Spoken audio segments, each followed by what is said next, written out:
Good morning, everybody. It's Tuesday morning, and I want to give you some reminders about reading today. So you have the text about the 5 big questions of COVID, and I just want to remind you of what we're really focused on as third graders this fall, which is reading like a detective. So reading closely and reading for clues and evidence.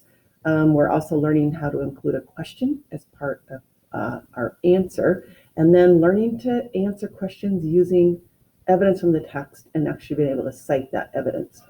So today, as you read, I want you to be thinking about what we talked about yesterday. So when we read fiction, we're just kind of laying back and we just kind of get lost in the story, and it's really a pleasurable kind of reading. Now, reading nonfiction is a bit different. So it might very well be pleasurable. Mrs. Peters loves to read nonfiction as well. We all tend to read both. But when we read nonfiction, we're kind of more alert. Like, it's not just getting lost in the story, it's actually reading for information and to learn things. So I want you to keep that in mind as you read today.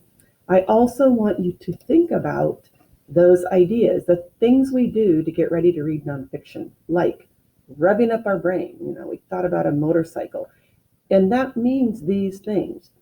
To rev up our brain, we do a couple of things. We can look through the text. And in this case, I want you to look at the the headings or the subtopics that you're going to be learning about.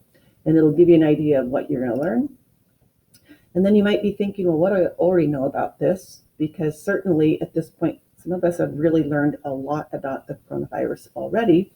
And then last, we might think, what sort of text is this? Because there are a variety of kinds of nonfiction or informational text. This one happens to be, really content or facts about the coronavirus. So keep those things in mind. Remember, there is a read to me feature in that if the text is challenging for you, but I do hope that maybe after you read it or have it read to you, that you will then give it a try to read it on your own. So have a good time with that, and I will see you all in a little while. Bye-bye.